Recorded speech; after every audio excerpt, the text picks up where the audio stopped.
A pleasant morning to everyone. Today, we're going to talk about the 5 highlights of digital citizenship and technology integration that must be given emphasis by the teachers. At the end of the lesson, the students are expected to enumerate the 5 highlights of digital citizenship and technology integration that must be given emphasis by the teacher.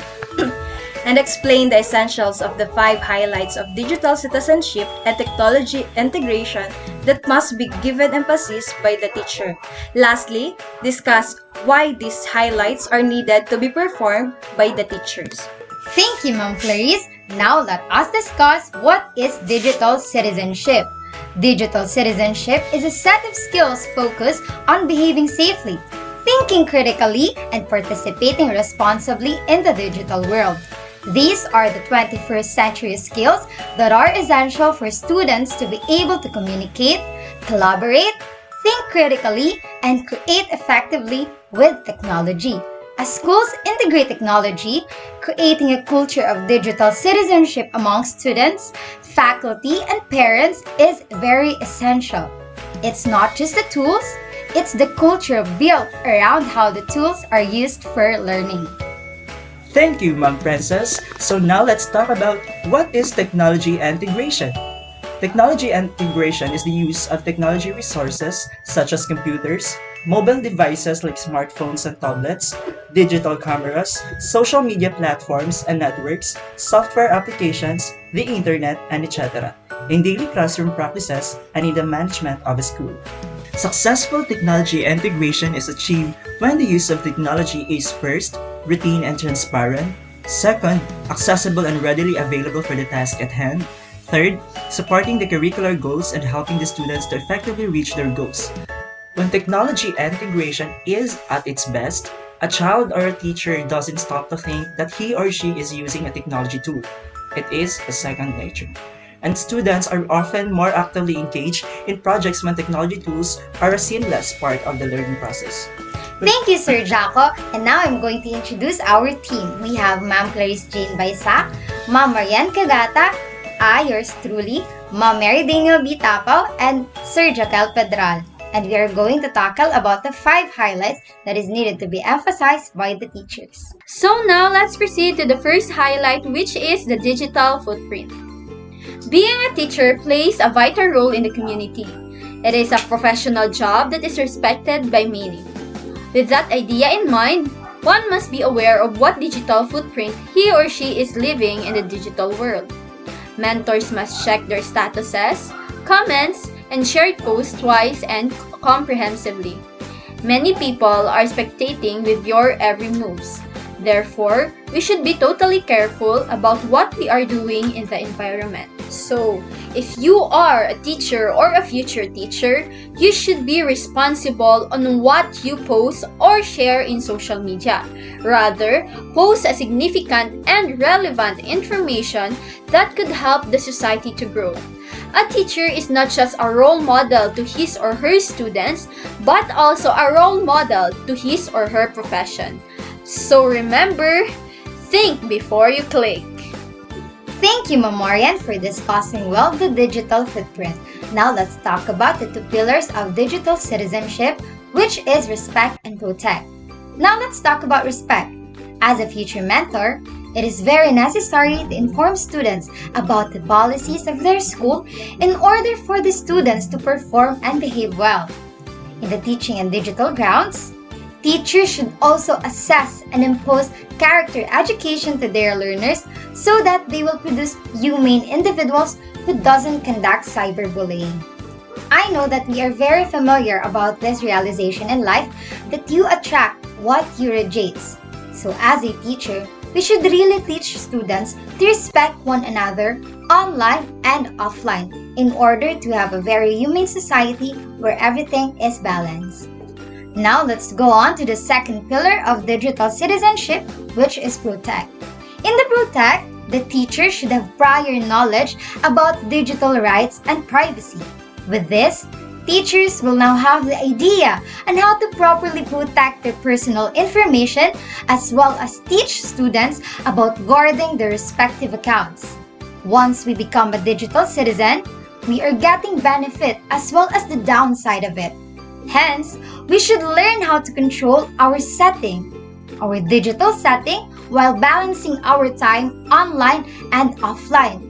We all know that malware, viruses, phishing is very rampant. So everyone, especially the students, must be aware on how to protect and be secured about their accounts. Thank you, Mom Princess. Next is the copyright.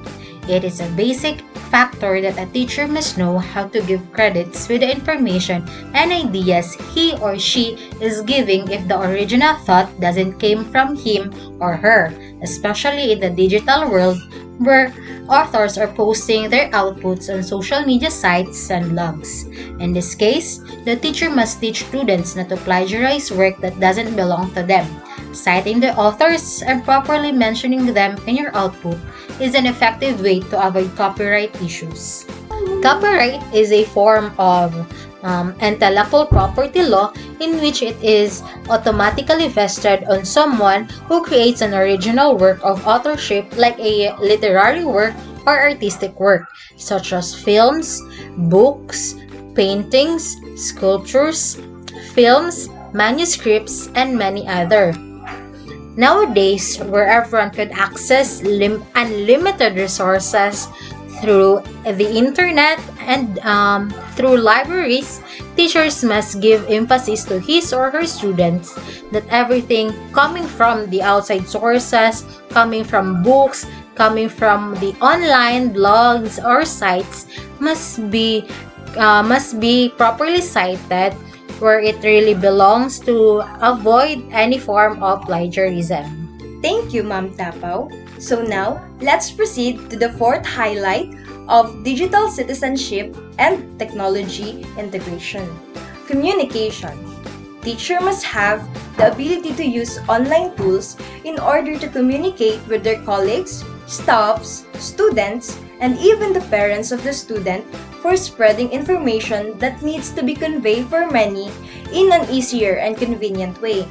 The use of cell phones, tablets, laptops should be a basic step for us who are future mentors.